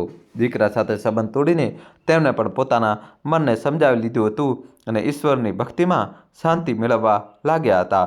બીજી તરફ પોતાના પિતા સાથે અન્યાય કર્યા પછી ભલા રાજીવ અને સંધ્યા સુખ શાંતિથી જીવન કેવી રીતે પસાર કરી શકતા હતા. ઘર છોડ્યા પછી તેમણે ભાડે એક ઘર લઈ લીધું, પણ હવે મુશ્કેલી એ હતી કે રાજીવ પાસે ન તો પોતાના પિતાની પેન્શન હતી અને ઉપરથી ઘરનું ભાડું પણ આપવું પડી રહ્યું હતું. આવક ઓછી અને ખર્ચ વધુ. આ પરિસ્થિતિમાં સંધ્યા માટે ગુજરાન ચલાવવું મુશ્કેલ લાગવા લાગ્યું. હવે તો રોજબરોજ બંનેમાં ઝઘડા થવા લાગ્યા. એક દિવસ સંધ્યા ગુસ્સામાં આવીને પોતાના દીકરા ગુલુને લઈને પિયર જતી રહી. દર વખતની જેમ આ વખતે પણ તેની ભાભીએ તેને ખૂબ સન્માન આપ્યું. થોડા દિવસ સારી રીતે પસાર થયા, પણ ધીમે ધીમે સંધ્યા પોતાની ભાભીની નજરોમાં ખૂંચવા લાગી અને તેમનો વ્યવહાર બદલાવા લાગ્યો. બીજી તરફ સંધ્યાના માતા પિતા 4 ધામની યાત્રા પર જવાનું આયોજન કરી રહ્યા હતા અને સંધ્યાની ભાભી તો જાણે આ જ તકની રાહ જોઈ રહી હતી. આખરે સંધ્યા સાથે તે થયું જે તેણે પોતાની નણંદ સાથે કર્યું હતું. એક દિવસ સંધ્યાની ભાભી અચાનક બોલી, મારી સોનાની ચેન ક્યાંય નથી મળી રહી. ખૂબ મોંઘી હતી. ઘરમાં બધી જગ્યાએ શોધખોળ થઈ, પણ કંઈ ન મળ્યું. પછી સંધ્યાની ભાભીએ બધાની સામે તેનો કબાટ ખોલ્યો અને કપડાં કાઢીને જોવા લાગી. આ જોઈને સંધ્યા ગુસ્સે થઈ ગઈ અને બોલી, આ શું કરી રહ્યા છો ભાભી? શું તમને મારા પર ભરોસો નથી? ત્યારે અચાનક કપડામાંથી તે જ ચેન નીકળી આવી. આ જોઈને સંધ્યાના હોશ ઉડી ગયા. તેને આશાભરી નજરોથી પોતાના ભાઈ સામે જોયું, પણ તેનો ભાઈ કડક સ્વરમાં બોલ્યો, સંધ્યા, જો તને કંઈ જોઈતું હતું તો મારી પાસેથી માંગી લેતી, પણ આવી નીચ હરકત કરવાની શું જરૂર હતી? આ સાંભળતા જ સંધ્યાના પગ નીચેની જમીન ખસી ગઈ. આજે તેને તે જ દ્રશ્ય યાદ આવવા લાગ્યું જ્યારે તેણે થોડા વર્ષો પહેલાં તેને પોતાની નણંદ પર ચોરીનો ખોટો આરોપ લગાવ્યો હતો અને તેને બધાની સામે ગુનેગાર બનાવી દીધી હતી. આજે સંધ્યાને પણ તેના કર્મોની સજા મળી ચૂકી હતી. તેનો હસતો રમતો પરિવાર તેની ભૂલોને કારણે ઉજળી ચૂક્યો હતો. આજે ન તો તેની પાસે સાસરી હતી, ન તો પિયર. પિયરના ઉંબરા પર ઊભેલી સંધ્યા પાસે પછતાવા સિવાય હવે કોઈ રસ્તો નહોતો. તેની આંખોમાં આંસુ હતા, પણ આ પશ્ચાતાપનો સમય હતો. તેને ધીમેથી આકાશ તરફ જોયું અને મનોમન બોલી, હે પ્રભુ, જ્યારે મેં બીજા ઉપર અન્યાય કર્યો ત્યારે મારી આંખો બંધ હતી, પણ આજે જ્યારે હું પોતે ભોગવી રહી છું ત્યારે સમજાય છે કે ન્યાય તો હંમેશા તમારો જ થાય છે. હું તમારી પ્રાર્થના કરું છું, મારી ભૂલ માટે મને માફ કરો અને આગળથી મને સદબુદ્ધિ આપજો. પ્રભુની લીલા અપાર છે. કર્મોનો હિસાબ હંમેશા ન્યાયપૂર્વક થાય છે. દર્શક મિત્રો, હજુ કથા એ સમાપ્ત થતી નથી. હવે આપણે જાણીશું કે આ કળિયુગમાં માતા પિતાના રહેતા આ 5 વાતો પહેલેથી સમજી લેવી જોઈએ, નહીં તો પછીથી પછતાતા રહેશો. દર્શક મિત્રો, તમારો સમય નષ્ટ ન કરતા એ કથાના માધ્યમથી તે 5 વાતો વિશે જાણીએ. તો ચાલો કથા શરૂ કરીએ. દોસ્તો, કહાનીમાં જોડાયેલા રહેજો, છેલ્લા સુધી જોજો અને વિડીયો લાઈક ન કર્યો હોય તો કરીને ચેનલ સબસ્ક્રાઈબ કરી દો. આજે મનોહરલાલજી ખૂબ જ પ્રસન્ન હતા, કારણ કે તેમના દીકરા આદર્શે આખી યુનિવર્સિટીમાં પ્રથમ સ્થાન પ્રાપ્ત કર્યું હતું. તેમની ખુશીઓનો કોઈ પાર નહોતો અને તેમનું હૃદય ગર્વથી ભરાઈ ઉઠ્યું હતું. તેઓ પોતાના એક સંબંધી સાથે ફોન પર વાત કરી રહ્યા હતા અને તેમનું હાસ્ય આખા ઘરમાં ગુંજી રહ્યું હતું. અરે શર્માજી, મારો દીકરો તો બાળપણથી જ ખૂબ જ હોશિયાર હતો. દરેક ધોરણમાં તેને પ્રથમ શ્રેણીથી ઉત્તીર્ણ કર્યું અને દર વર્ષે સ્કોલરશિપ પણ પ્રાપ્ત કરી. તેની લગન જોઈને જ મેં તેને MBAમાં પ્રવેશ અપાવ્યો હતો. મને વિશ્વાસ હતો કે એક દિવસ તે ચોક્કસ સફળ થશે અને જુઓ, તેણે યુનિવર્સિટીમાં ટોપ કરીને મારા વિશ્વાસને જાળવી રાખ્યો છે. એટલામાં જ આદર્શ ઘરે પાછો ફર્યો. મિત્ર સાથે પોતાની સફળતાની ઉજવણી કરીને પાછો ફર્યો હતો. તેને જોતાં જ મનોહરલાલજીએ તરત જ ફોન મૂકી દીધો અને પોતાના દીકરાને ગળે લગાવી દીધો. દીકરા, તે તો મારું માથું ગર્વથી ઊંચું કરી દીધું. સવારથી જ અભિનંદન આપનારાઓના ફોન આવી રહ્યા છે. આટલું કહેતા જ તેમની આંખોમાં ખુશીના આંસુ છલકાઈ આવ્યા. સામે ઊભેલી આદર્શની માતા સત્યવતીજીના આ દ્રશ્ય જોઈને આનંદિત થઈ રહી હતી, પણ દીકરાના ચહેરાને જોઈને એવું લાગ્યું જાણે તે કંઈક કહેવા માંગતો હોય. આદર્શે ધીમેથી કહ્યું, માં, પિતાજી, મારે તમારા બંને સાથે એક જરૂરી વાત કરવી છે. મનોહરલાલજી બોલ્યા, હા દીકરા, જણાવ શું વાત છે? આદર્શ બોલ્યો, પિતાજી, તમને તો ખબર છે કે આજના સમયમાં એક સારી નોકરી મળવી કેટલી મુશ્કેલ થઈ ગઈ છે. મનોહરલાલજી બોલ્યા, દીકરા, તારે ચિંતા કરવાની શું જરૂર છે? હજી તો તારું ભણતર પૂરું થયું છે. તને ચોક્કસ ખૂબ જ સારી નોકરી મળશે. ભગવાન પર વિશ્વાસ રાખ. આદર્શ બોલ્યો, પિતાજી, મને એક ખૂબ મોટી મલ્ટીનેશનલ કંપની તરફથી વિદેશમાં નોકરી કરનારનો પ્રસ્તાવ મળ્યો છે. વિદેશ? આ સાંભળતા આજ બંને પતિ પત્ની એક ક્ષણ માટે સતબદ્ધ રહી ગયા. એવું લાગ્યું જાણે તેમના દિલની ધડકનો થંભી ગઈ હોય. કંઈક સંભાળીને સત્યવતીજીએ પોતાના દીકરાના માથા પર હાથ મૂકતા કહ્યું, દીકરા, વિદેશમાં નોકરી કરવાની શું જરૂર છે? તને અહીં પણ ખૂબ સારી નોકરી મળી શકે છે. આટલું સાંભળતા જ આદર્શ ગુસ્સે થઈ ગયો. તેણે માનો હાથ ઝટકી લીધો અને ગુસ્સામાં બોલ્યો, આ જ ડર હતો મને કે તમે લોકો આ પ્રકારની વાતો કરશો. તમે લોકો જાણતા હતા કે મારું સપનું વિદેશમાં કામ કરવાનું હતું. જ્યારે આ સપનું સાકાર થઈ રહ્યું છે તો હું આ તક નથી ગુમાવી શકતો. દોસ્તો, કહાનીમાં નવો ટ્વિસ્ટ આવશે. જોડાયેલા રહેજો અને છેલ્લા સુધી જોજો. હજી સુધી ચેનલ સબસ્ક્રાઈબ ન કરી હોય તો દોસ્તો ચેનલ સબસ્ક્રાઈબ કરી દો. આદર્શની વાતો સાંભળીને માતા પિતાની આંખોમાં એક વિચિત્ર દુઃખ ભરાઈ આવ્યું. ખુશીનો માહોલ પળભરમાં ગમગીન થઈ ગયો. બંને એકબીજા સામે જોતા રહ્યા અને આદર્શ પોતાના રૂમમાં જતો રહ્યો. તે રાત્રે સત્યવતીજી અને મનોહરલાલજી ચિંતામાં ડૂબેલા રહ્યા. તેઓ તે દિવસોને યાદ કરવા લાગ્યા જ્યારે લગ્નના 12 વર્ષ પછી ભગવાનની કૃપાથી તેમને સંતાનનું સુખ મળ્યું હતું.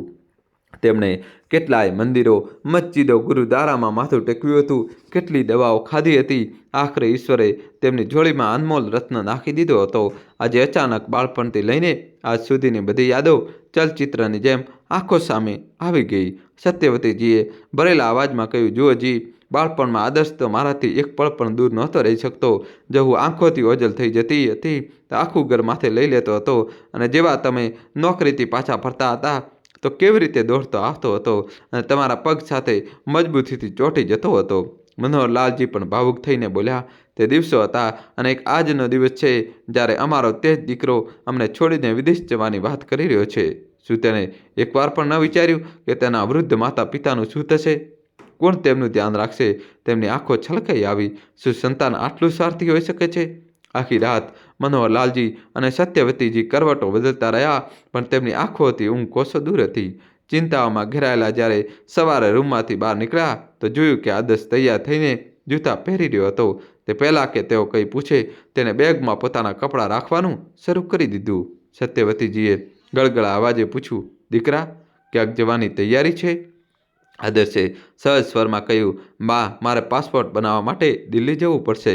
મારો મિત્ર અજય છે ને, તેના પિતાજી પાસપોર્ટ ઓફિસમાં કામ કરે છે.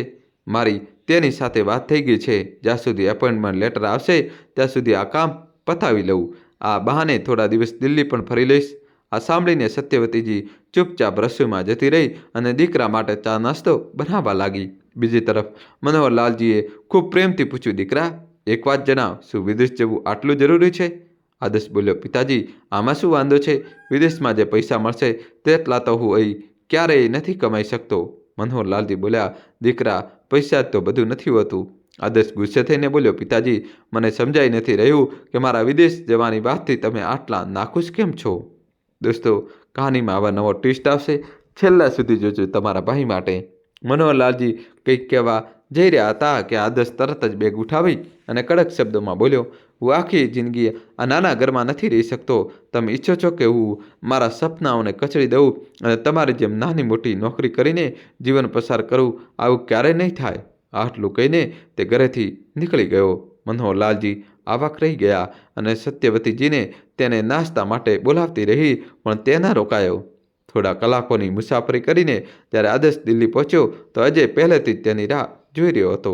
બંને મિત્રો મળીને ખૂબ ખુશ થયા. અજય તેને પોતાની કારમાં પોતાના ઘરે લઈ ગયો. અજયનું ઘર એક પોશ વિસ્તારમાં હતું જે ખૂબ મોટું હતું. ત્યાં તે પોતાના માતા પિતા, ભાઈ અને ભાભી સાથે રહેતો હતો. અજય પોતાના પરિવાર સાથે આદર્શનો પરિચય કરાવ્યો. પછી પોતાના પિતાજીને કહ્યું, આદર્શ વિદેશ જવા માંગે છે, તેથી પાસપોર્ટ સંબંધિત ઔપચારિકતાઓ પૂરી કરવા માંગે છે આવ્યો છે. અજયના પિતાજીએ આ વાત કદાચ કંઈક ઠીક ન લાગી. તેમણે કહ્યું, દીકરા, તું તારા માતા પિતાનો એકમાત્ર સંતાન છો. તારે તેમની પાસે રહીને તેમનો સહારો બનવું જોઈએ. આદર્શે વિનમ્રતાથી જવાબ આપ્યો, અંકલજી, મારા માતા પિતાએ ખૂબ સંઘર્ષ કર્યો છે. હું ઈચ્છું છું કે હું વિદેશ જઈને ખૂબ પૈસા કમાઉં, જેથી તેમને સુખ શાંતિ આપી શકું. પછી બધાએ એકસાથે બેસીને ચા નાસ્તો કર્યો. આ પછી અજય તેને પોતાના ઘરના બનેલા ગેસ્ટ રૂમમાં લઈ ગયો. દોસ્તો, કહાનીમાં હવે નવો ટ્વિસ્ટ આવશે. ગેસ્ટ રૂમ આરામદાયક હતો. બંને મિત્રો બેડ પર સૂઈને આમ તેમની વાતો કરવા લાગ્યા અને હસી મજાક ચાલતો રહ્યો. ગેસ્ટ રૂમની સામે એક બીજો રૂમ હતો, જ્યાંથી વારંવાર ખાંસવાનો અવાજ આવી રહ્યો હતો. વચ્ચે વચ્ચે અજય તે રૂમમાં જઈને થોડીવાર રોકાતો અને પછી પાછો ફરતો. થોડીવાર પછી અજય કોઈ કામથી બહાર ગયો તો આદર્શે ઉત્સુકતાથી તે રૂમમાં ડોક્યું કર્યું. અંદર એક વૃદ્ધ દાદાજી હતા, જે સતત ખાંચી રહ્યા હતા. આદર્શ તેમની પાસે ગયો. ધીમેથી સારો આપીને તેમને સીધા બેસાડ્યા અને તેમની કમર પર હાથ ફેરવતા તેમને સહજ કર્યા. પછી એક ગ્લાસ પાણી લાવીને આપ્યું. દાદાજીએ કાંપતા હાથોથી ગ્લાસ પકડ્યો અને 2-4 ઘૂંટ પીને પાછો આપી દીધો. હવે તેમની ખાંસી થોડી શાંત થઈ ગઈ હતી. આદર્શે ગ્લાસ મૂકીને તેમને ફરીથી પથારીમાં સુવડાવ્યા. દાદાજીની આંખોમાં આભાર હતો, પણ તેમના ચહેરા પર એક પ્રશ્ન પણ હતો. આ કોણ છે? આદર્શ તેમની નજર સમજી ગયો અને બોલ્યો, હું અજયનો મિત્ર છું. આજે જ દિલ્હી આવ્યો હતો. આ સાંભળીને દાદાજીના ચહેરા પર હળવી સ્મિત આવી ગઈ. તેમણે ધ્રુજતા હાથે આશીર્વાદ આપવા માટે પોતાનો હાથ ઊંચો કર્યો અને તેને આદર્શના માથા પર મૂક્યો. તેમની સ્થિતિ જોઈને આદર્શ ભાવુક થઈ ગયો. તે થોડીવાર માટે ત્યાં રાખેલી ખુરશી પર બેસી રહ્યો. દોસ્તો, કહાની છેલ્લા સુધી જોજો. આ કહાનીમાં નવો ટ્વિસ્ટ આવશે. ચેનલ સબસ્ક્રાઈબ કરી દો. થોડીવાર પછી અજયના પિતાજી આવ્યા અને દાદાજીના હાલચાલ પૂછવા લાગ્યા. તેમણે દાદાજીને દવા આપી અને પૂછ્યું, પિતાજી, ઉધરસમાં થોડો આરામ થયો? દાદાજીએ માથું હલાવીને હા પાડી. બીજા દિવસે આદર્શ અને અજય પાસપોર્ટ સંબંધિત ઔપચારિકતાઓ પૂરી કરવા માટે નીકળ્યા. બપોરે તેઓએ રેસ્ટોરન્ટમાં ભોજન લીધું અને પછી ઘરે પાછા ફર્યા. ઘરે પહોંચતા જ જોયું કે અજયનો આખો પરિવાર દાદાજીના રૂમમાં હાજર હતો. અજયના માતા પિતા ખાટલા પર બેઠા હતા. ભાભી ફળ કાપીને ખવડાવી રહ્યા હતા અને મોટો ભાઈ તેમના પગની માલિશ કરી રહ્યો હતો. અજય પણ નજીક ગયો અને દાદાજીના હાલચાલ પૂછવા લાગ્યો. પોતાના મિત્રના પરિવારનો આ પ્રેમ અને લાગણી જોઈને આદર્શ અંદરથી ખૂબ પ્રભાવિત થયો.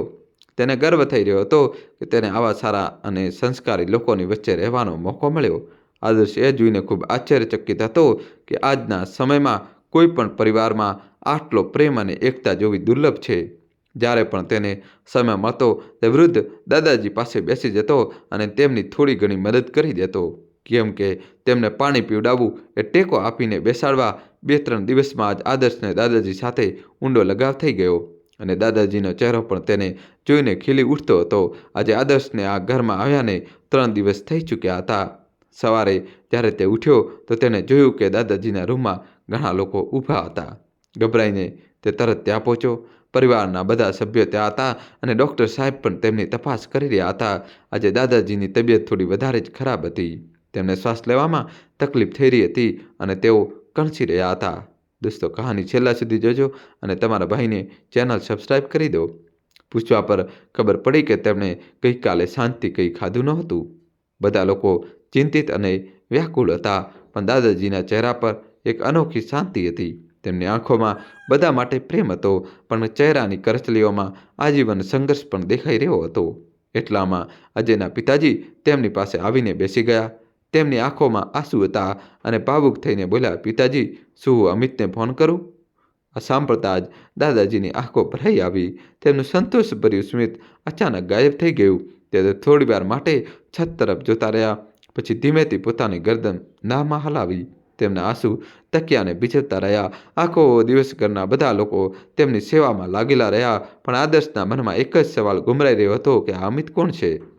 અને તેનું નામ સાંભળતા જ દાદાજી આટલા ભાવુક કેમ થઈ ગયા? તે સમયે કોઈને આ વાત પૂછવી યોગ્ય નહોતી, પણ સાંજે જ્યારે અજય તેને મળ્યો તો આદર્શ પોતાના મનની વાત રોકી ન શક્યો. તેને અજયને પૂછ્યું, અમિત કોણ છે? અને દાદાજીનું નામ સાંભળતા જ આટલા દુઃખી થવાનું કારણ શું છે? અજય ઊંડો શ્વાસ લઈને કહ્યું, અમિત દાદાજીનો એકમાત્ર પુત્ર છે. આ સાંભળીને આદર્શ સતબત થઈ ગયો. ઉત્સુકતાથી તેમણે પૂછ્યું, તો પછી અંકલ તેમના શું લાગે? અજય ગંભીર અવાજમાં જવાબ આપ્યો, અમારો તેમની સાથે માત્ર માણસાઈનો સંબંધ છે, પણ અમારા માટે તેઓ ખૂબ કંઈક છે. મારા પિતાજીને ગુરુ રહ્યા છે અને પોતાના સમયના સૌથી પ્રતિષ્ઠિત શિક્ષક મનાય છે. મારા પિતાજી કહે છે કે આજે તેઓ જે કંઈ છે તે તેમની જ બદૌલત છે. જ્યારે તેમની પાસે ભણવાની ફીસ ભરવા માટે પૈસા નહોતા, ત્યારે દાદાજીએ 1 રૂપિયો લીધા વગર તેમને ભણાવ્યા. માત્ર ભણાવ્યા જ નહીં, પણ ભણતરમાં રસ પણ જગાવ્યો અને જીવનના સંસ્કાર પણ આપ્યા. આટલું સાંભળતા જ અજયના પિતાજી પણ રૂમમાં આવી ગયા અને આદર્શને બોલ્યા, બેટા, આ દુનિયા ખૂબ સ્વાર્થી થઈ ગઈ છે. આજકાલ સંબંધો માત્ર સ્વાર્થ સુધી સીમિત રહી ગયા છે. જ્યાં સુધી માણસથી કોઈ લાભ થાય ત્યાં સુધી તેનું મહત્ત્વ હોય છે, પણ જ્યારે સ્વાર્થ પૂરો થઈ જાય તો સંબંધો પણ ખતમ થઈ જાય છે. નવાઈ તો એ વાતની હતી કે જેમણે તેમની સંતાનને છોડી દીધા તે સંતાન જેના માટે તેમણે પોતાનું જીવન સમર્પિત કરી દીધું. તેમણે પોતાના પુત્રને પાળી પોષીને મોટો કર્યો, તેના શિક્ષણમાં કોઈ કમી ન રાખી અને તેને આટલો કાબિલ બનાવ્યો કે તે આજે અમેરિકામાં એક મોટી કંપનીમાં ઊંચા પદ પર કામ કરે છે. પણ પાછળ રહી ગયા તે વૃદ્ધ માતા પિતા જેમણે તેને ભાડાના મકાનમાં છોડી દીધા અને વિદેશમાં જઈને ત્યાંના જ થઈ ગયા. તેને માત્ર પોતાની માતૃભૂમિને જ ન છોડી પણ ત્યાં જઈને એક વિદેશી છોકરી સાથે લગ્ન કરી લીધા અને પોતાનો ઘર પરિવાર પણ ત્યાં જ વસાવ્યો. એ સુધી કે પૂર્વજોનું મકાન પણ પહેલાંથી જ વેચી દીધું હતું. તેમની માતા આ આઘાતને વધુ દિવસો સુધી સહન કરી શકી નહીં અને 3 વર્ષ પહેલાં તેમનું પણ અવસાન થઈ ગયું. પત્નીના ગયા પછી તેમણે વિચાર્યું કે હવે કદાચ તેમનો પુત્ર આવશે, અમને તેમની પાસે લઈ જશે, પણ એવું કંઈ ન થયું. પુત્ર વધુ પૌત્ર પૌત્રી બધા અમેરિકામાં આનંદથી પોતાનું જીવન જીવી રહ્યા હતા અને તેઓ અહીં સાવ એકલા રહી ગયા. એક દિવસ જ્યારે હું પાસપોર્ટ ઓફિસમાં હતો તો તેઓ મારી સામે આવીને મારા પગમાં પડીને વિનંતી કરવા લાગ્યા, બેટા, મારો પાસપોર્ટ બનાવી દો જેથી હું મારા પુત્ર પાસે વિદેશ જઈ શકું. મારા આદરણીય ગુરુને આવી અવસ્થામાં જોઈને મારું હૃદય કંપી ઉઠ્યું ને તરત તેમને ઊભા કર્યા, પોતાની પાસે બેસાડ્યા, ચા નાસ્તો કરાવ્યો અને તેમના પુત્રને ફોન લગાવ્યો. અમિતે ફોન ઉઠાવ્યો પણ કહી દીધું કે હજુ સમય નથી, થોડા સમય પછી આવીને પિતાજીને લઈ જઈશ. દોસ્તો, કહાનીમાં નવો ટ્વિસ્ટ આવશે. છેલ્લા સુધી જોજો અને ચેનલ સબસ્ક્રાઈબ કરી દો. અને તે સમય આજ સુધી આવ્યો નથી. આ પછી મેં તેમને એકલા ન છોડ્યા અને તેમને મારા ઘરે લઈ આવ્યો. મને મારા પિતા સમાન ગુરુના આશીર્વાદ મળી ગયા અને મારા બાળકોને દાદાજીનો પ્રેમ, તેમને એક પરિવાર મળી ગયો અને મને તેમની છત્ર છાયાનું સુખ. ત્યારથી હું પણ તેમને પિતાજી કહીને જ બોલાવું છું. આદર્શ આ બધું સાંભળીને સતબત રહી ગયો. તેને વિચાર્યું, જો ઈશ્વર દરેક માતા પિતાને આવી સંતાન આપતો તો આ ધરતી સ્વર્ગ બની જાત. કેટલા મહાન લોકો છે. અજય અને તેનો પરિવાર જેમણે માણસાઈનું સૌથી ઊંચું કર્તવ્ય નિભાવ્યું. એક તરફ તો તેને અજય અને તેના પરિવારનો વૃદ્ધ દાદાજી પ્રત્યેનો પ્રેમ જોઈને સંતોષ થઈ રહ્યો હતો, પણ બીજી તરફ સંસારના નિર્દય રૂપને જોઈને તેનું હૃદય વ્યાકુળ થઈ ગયું. તેઓ હજુ વાત જ કરી રહ્યા હતા કે દાદાજીના રૂમમાંથી અચાનક ખાંસી અને કણસવાનો અવાજ તેજ થઈ ગયો. અવાજ સાંભળીને બધાના મનમાં અશુભની આશંકા જાગી ઉઠી. અજય અને તેના પિતાજી ગભરાઈને રૂમ તરફ દોડ્યા. અજયને આદર્શ પણ થોડી ક્ષણ માટે સતબત રહી ગયો. પછી પોતાને સંભાળીને ઊભો થયો અને દાદાજીના રૂમ તરફ આગળ વધ્યો. રૂમમાં પહોંચતા જ તેને જોયું કે દાદાજીને શ્વાસ લેવામાં ખૂબ તકલીફ થઈ રહી હતી. તેમના ચહેરા પર પીડા સ્પષ્ટ દેખાઈ રહી હતી. બધા તેમની પાસે હતા પણ તેમના શ્વાસ ભારે થઈ રહ્યા હતા. તેમની આંખો ખુલ્લી રહી ગઈ હતી અને અજયના પિતાજી તેમના હાથોને પોતાના હાથોમાં લઈને ભીની આંખોથી તેમની તરફ ચિંતિત ભાવથી જોઈ રહ્યા હતા. ત્યાં સુધીમાં પરિવારના બાકીના સભ્યો પણ રૂમમાં પહોંચી ચૂક્યા હતા. મોટો ભાઈ તેમના પગને મસળવા લાગ્યો અને આંટી તેમના મોઢામાં ગંગાજળના ટીપા નાખવા લાગ્યા. તેઓ ઈચ્છા હોવા છતાં પણ પોતાની આંખો ખોલી શકતા નહોતા. તેમણે ખૂબ મુશ્કેલીથી પોતાના બંને હાથ જોડીને રૂમમાં હાજર બધા લોકો તરફ લાચારીથી જોયું અને અચાનક તેમના હાથ ઢીલા પડી ગયા. તેમની ગરદન એક તરફ ઢળી પડી. પોતાના બધા શારીરિક અને માનસિક દુઃખોમાંથી મુક્ત થઈને તેઓ આ ક્રૂર સંસારમાંથી હંમેશા માટે વિદાય લઈ ગયા. તેમના પાર્થિવ શરીરને અંતિમ વિદાય આપવાની તૈયારીઓ શરૂ થઈ ગઈ. પૂરા સન્માન અને શ્રદ્ધા સાથે તેનો અંતિમ સંસ્કાર કરવામાં આવ્યો. સ્મશાન ઘાટ પર લોકોની ભીડ ઉમટી પડી હતી, પણ સૌથી આશ્ચર્યની વાત એ હતી કે આ ભીડમાં કોઈ પણ એવો વ્યક્તિ નહોતો જેનો તેમની સાથે લોહીનો સંબંધ હોય. આ બધા લોકો ફક્ત માણસાઈ ખાતર તેમને અંતિમ વિદાય આપવા આવ્યા હતા. દોસ્તો, છેલ્લા સુધી જોજો, નવો ટ્વિસ્ટ આવશે. અને સૌથી મોટી વિડંબના એ હતી કે જેની સાથે તેમનો આ સંબંધ હતો તેમને તો આ સમાચાર પણ નહોતા કે આજે તેમનો પોતાનો જે તેમનો પ્રાણોથી પણ વધુ પ્રેમ કરતો હતો આ સંસારમાંથી વિદાય થઈ ગયો છે. પણ જો તેમને આ સમાચાર હોત પણ તો પણ કદાચ કોઈ ફરક ન પડત. કારણ કે જો ફરક પડતો તો શું તેઓ આજે આ સ્થિતિમાં આ સંસાર છોડતા? અજય અને તેના આખા પરિવાર સાથે આજે આદર્શ પણ તે વૃદ્ધના ભાગ્ય પર આંસુ વહાવી રહ્યો હતો. તેના મનમાં એક અનોખી પીડા ઉભરી રહી હતી. દિલના કોઈ ખૂણામાં દબાયેલી કોમળ ભાવનાઓ જે અત્યાર સુધી પથ્થર બની ચૂકી હતી, અચાનક પીગળવા લાગી. શમશાનની સળગતી ચિતા પર સૂતેલા તે વૃદ્ધના ચહેરામાં તે પોતાના પિતાનો ચહેરો દેખાવા લાગ્યો. આ ચહેરો દેખાતા જ તે ધ્રુસકે રડવા લાગ્યો. તેને હવે અહેસાસ થઈ ગયો હતો કે જ્યારે તેણે પોતાના માતા પિતાની સામે વિદેશ જવાની વાત કરી હતી ત્યારે તેઓ કેમ પથ્થરની જેમ જડ થઈ ગયા હતા. કેમ તેમણે હાથ જોડીને તેની વિનંતી કરી હતી કે તેમને છોડીને ન જાય. હવે તેને સમજાયું કે માતા પિતાનું એકલપણું શું હોય છે અને વૃદ્ધાવસ્થામાં સંતાનની હાજરીનું શું મહત્વ છે. બધી અંતિમ વિધિઓ પૂરી થઈ ચૂકી હતી. બસ ચિતાને અગ્નિ આપવાનું બાકી હતું. અજયના પિતાજીએ આ જવાબદારી નિભાવી. ચિતાની સળગતી અગ્નિમાં વારંવાર આદર્શને પોતાનું બાળપણ કોઈ ચલચિત્રની જેમ દેખાવા લાગ્યું. આજે માત્ર વૃદ્ધ દાદાજીની અંતિમ વિદાય નહોતી, પણ આદર્શના મનમાં પોતાના માતા પિતા પછી જે કઠોર હતી તેની પણ અંતિમ વિદાય થઈ રહી હતી. તેના હૃદયમાં પોતાના જન્મદાતાઓ માટે પ્રેમના નવા અંકુર ફૂટવા લાગ્યા. આ દરમિયાન આદર્શના મોબાઈલની ઘંટડી વાગી. તેણે જોયું પિતાજીનો ફોન હતો. પોતાને સંભાળતા ધ્રુજતા હાથે તેણે ફોન ઉઠાવ્યો. સામેથી તેના પિતાનો કરુણ અને વેદનામાં ડૂબેલો અવાજ આવ્યો, બેટા, તારો અપોઇન્ટમેન્ટ લેટર આવી ચૂક્યો છે. આ એક વાક્ય સાંભળતા જ આદર્શની આંખોમાંથી આંસુઓનો ધોધ વહેવા લાગ્યો. દોસ્તો, કહાની છેલ્લા સુધી જોજો અને વિડીયો લાઈક કરી દો. તેણે ભરાયેલા અવાજે બસ એટલું જ કહ્યું, આવી રહ્યો છું પિતાજી. તે આટલું જ કહી શક્યો અને ફોન મૂકી દીધો. બરાબર 2 કલાક પછી તે રેલવે સ્ટેશન પર હતો. તેનો મિત્ર અજય તેને મૂકવા આવ્યો હતો. આદર્શ અજયને ગળે લગાડ્યો અને ભીની આંખે કહ્યું, મિત્ર, પોતાના ઘરમાં રહેવાનો અવસર આપીને તે મારા પર બહુ મોટો ઉપકાર કર્યો છે. અહીં રહીને જ મેં પરિવાર અને તેના સાચા અર્થને સમજ્યા છે.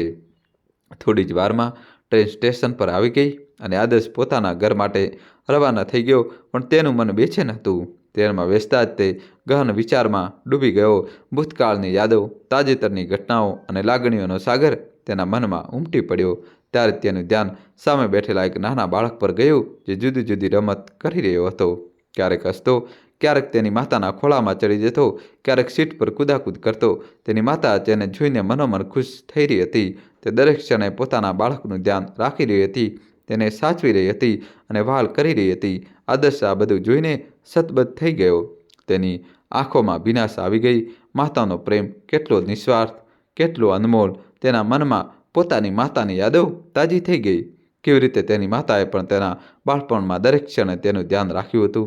હવે આદર્શ પોતાના ભવિષ્યનો નિર્ણય લઈ ચૂક્યો હતો. તેને મન પરથી બોજ ઉતારી ફેંક્યો. બારીમાંથી આવતી તે હવાઓ તેના નિર્ણયને જાણે આશીર્વાદ આપી રહી હતી. હવે તેના હૃદયમાં પોતાના માતા પિતા માટે પ્રેમ વધુ ગાઢ બની રહ્યો હતો. તે જીવનના સાચા અર્થ અને મૂલ્યોને હવે ઊંડાણથી સમજવા લાગ્યો હતો. થોડા કલાકો પછી જ્યારે તે પોતાના ઘર પાસે પહોંચ્યો તો દરવાજા બહાર ઊભા રહીને ગલી અને પોતાના ઘરને જોઈ રહ્યો. આજ તો તે ઘર છે જ્યાં મારું બાળપણ વીત્યું, જ્યાં મેં અત્યાર સુધી દરેક સુખ દુઃખ જોયા. પણ આજે આ ઘરને જોઈને આટલી અજબની આત્મીયતા કેમ અનુભવાઈ રહી છે? તેની આંખો સામે બાળપણના દ્રશ્યો જીવંત થઈ ઉઠ્યા. તે દરેક વાતને યાદ કરવા લાગ્યો જે આ ઘર સાથે જોડાયેલી હતી. તેના હૃદયમાં લાગણીઓની લહેરો ઉમટી રહી હતી. ધીમે ધીમે તેણે ધ્રુજતા હાથે દરવાજાની ઘંટી વગાડી. બીજી જ પળે દરવાજો ખુલ્યો અને સામે માતા પિતા ઊભા હતા. પણ જેવું આદર્શે તેમની તરફ જોયું, તેના પગ નીચેની જમીન સરકી ગઈ. 4 જ દિવસમાં ચિંતાને કારણે તેઓ એટલા નબળા અને પાટલા થઈ ગયા હતા કે ઓળખવા પણ મુશ્કેલ થઈ રહ્યા હતા. તેમની વૃદ્ધ આંખોમાં ઉદાસી સ્પષ્ટ દેખાઈ રહી હતી. તેમની આ હાલત જોઈને આદર્શનું હૃદય પીગળી ગયું. અચાનક તેનો બેગ હાથમાંથી પડી ગયો અને તે દોડીને પોતાની માતા અને પિતાને વળગી પડ્યો. માતા પિતા અને તે ધ્રુસકે રડવા લાગ્યા. માતા અને પિતા કંઈ સમજી ન શક્યા. તેઓ ગભરાઈ ગયા. તેમણે તેને સાચવતા પૂછ્યું, બેટા, શું થયું? આ રીતે કેમ રડી રહ્યો છે? પણ આદર્શ કંઈ બોલી ન શક્યો. તેના પિતાએ તેના આંસુ લૂછતા ખિસ્સામાંથી તેનો અપોઇન્ટમેન્ટ લેટર કાઢ્યો અને તેના હાથમાં પકડાવી દીધો. જ્યારે આદર્શે તે પત્ર લીધો તો જોયું કે તે ભીનો હતો. તેને સમજતા વાર ન લાગી કે આ લેટર કોઈ બીજા કારણે નહીં, પણ તેના માતા પિતાની આંખોના આંસુઓથી ભીનો થયો હતો. તેણે એક ક્ષણ માટે તે લેટર જોયો, પછી એક પણ ક્ષણ ગુમાવ્યા વગર તેને ફાડીને તેના ટુકડા કરી દીધા. માતા પિતાએ આશ્ચર્યથી તેની તરફ જોયું. પછી આદર્શે પ્રેમ અને કરુણાથી ભરેલા અવાજમાં કહ્યું, માતા પિતા, મને માફ કરી દો. હું ભટકી ગયો હતો અને ફરીથી તેમને ગળે લગાડી દીધો.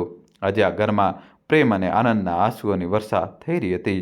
આજે આ પરિવાર સાચા અર્થમાં પરિવાર બની ચૂક્યો હતો.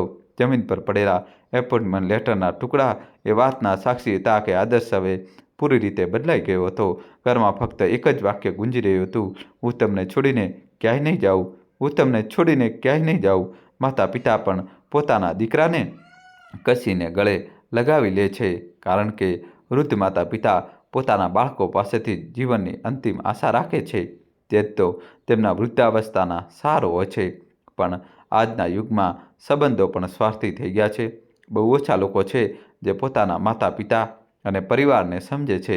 મોટાભાગના લોકો પોતાની પત્ની, બાળકો અને પોતાના સુખમાં એટલા મગ્ન થઈ જાય છે કે તેઓ ભૂલી જાય છે કે જેમના બલિદાનને કારણે તેઓના આ મુકામ સુધી પહોંચ્યા તે તેમના માતા પિતા જ હતા. દર્શક બંધુઓ, હવે આપણે જાણીશું તે 5 વાતો જે માતા પિતા જીવતા હોય ત્યારે સમજી લેવી જોઈએ. 1. સમય આપતા શીખો, નહીંતર એક દિવસ સમય જ નહીં રહે. આજે આપણે આપણા કારકિર્દી, આપણા કામ, આપણા મિત્રોમાં એટલા વ્યસ્ત છીએ કે આપણને માતા પિતા પાસે બેસવાનો સમય જ મળતો નથી. વિચારીએ છીએ કે કાલે બેસીશું, પણ તે કાલ ક્યારેય આવતી જ નથી. અને જ્યારે આવે છે ત્યારે તેઓ આપણી સાથે બેસવા માટે હોતા જ નથી. બીજું, તેમની નાની નાની ખુશીઓનું ધ્યાન રાખો, નહીંતર તમે તેમની ઉદાસીનું કારણ બની જશો. માતા પિતાની ખુશીઓ મોટી નથી હોતી. તેમને કોઈ મોંઘી ગાડી કે બંગલો નથી જોઈતો. બસ તેમનો દીકરો દીકરી તેમની પાસે બેસીને 2 વાતો કરી લે, ખાવામાં શું પસંદ છે તે પૂછી લે. આ જ તેમના માટે દુનિયાની સૌથી મોટી ખુશી હોય છે. દોસ્તો, કહાની છેલ્લા સુધી જોજો, નવું જાણવા મળશે. તેમની ભાવનાઓનું સન્માન કરો, નહીંતર એક દિવસ તમારી ભાવનાઓનું સન્માન કરનારા કોઈ નહીં બચે. માતા પિતા વૃદ્ધ થઈ જાય છે, પણ તેમની ભાવનાઓ નહીં. જ્યારે તેઓ કોઈ વાત કહે છે તો તેને હળવાશમાં ન લો. તેમના અનુભવની મજાક ન ઉડાવો, નહીંતર એક દિવસ જ્યારે તમારી વારી આવશે ત્યારે કોઈ તમારી પણ નહીં સાંભળે. તમારા નિર્ણયોમાં તેમને સામેલ કરો, નહીંતર એક દિવસ તમારા નિર્ણયો તેમના માટે પરાયા થઈ જશે. આપણે આપણા કારકિર્દી, લગ્ન, ઘર, ગાડી બધું પોતાના હિસાબે નક્કી કરી લઈએ છીએ, પણ એકવાર પણ નથી વિચારતા કે જેમને આપણને મોટા કર્યા તેમની સલાહ પણ લેવી જોઈએ. જ્યારે તેમને અવગણશો તો એક દિવસ તેઓ પણ તમારા નિર્ણયોથી પોતાને અલગ કરી લેશે અને ત્યારે તમને તેમની ખોટ સાલશે. તમારા માતા પિતાને બોજ ન સમજો, નહીંતર એક દિવસ તમને ખુદને જ અસ્તિત્વ બોજ લાગવા લાગશે. આજે આપણે આપણા માતા પિતાને ઓલ્ડ એજ હોમ છોડી આવીએ છીએ, મતલબ વૃદ્ધાશ્રમ છોડી આવીએ છીએ. કહીએ છીએ કે હવે આ અમારાથી નહીં થાય, પણ યાદ રાખજો, સમયનું ચક્ર ફરે છે. જે આજે બોજ લાગી રહ્યા છે, કાલે તે જ સારો બની શકતા હતા. અને જ્યારે તમારી વારી આવશે ત્યારે કોઈ તમારી સાથે નહીં હોય. મિત્રો, માતા પિતાનું મહત્ત્વ ત્યારે સમજાય છે જ્યારે તેઓ આપણા સાથે નથી હોતા, પણ ત્યારે પછતાવાથી કંઈ નહીં થાય. જો તમારી માતા હજી પણ તમારા માટે જમવાનું બનાવી રહી છે, જો તમારા પિતા હજી પણ તમારા માટે ચિંતિત રહે છે, તો તમે આ દુનિયાના સૌથી નસીબદાર વ્યક્તિ છો. આ નસીબનું સન્માન કરો, કારણ કે તે હંમેશા સાથે રહેવાનું નથી. જો આ વાતો તમારા હૃદયને સ્પર્શી ગઈ હોય તો આ વિડીયોને લાઈક કરો, કમેન્ટ કરો અને તે બધા સુધી પહોંચાડો જે કદાચ પોતાના માતા પિતાનું સન્માન કરવાનું ભૂલી ગયા છે. મિત્રો, કહાની કેવી લાગી કોમેન્ટમાં જણાવજો. અને કોમેન્ટમાં તમારે જય શ્રી કૃષ્ણ તો લખવું જ પડશે દોસ્તો. જલ્દીથી કોમેન્ટમાં જય શ્રી કૃષ્ણ લખી દો અને વિડીયો લાઈક કરીને ચેનલને સબસ્ક્રાઈબ કરી દો. ખૂબ ખૂબ આભાર, દિલથી આભાર, ધન્યવાદ.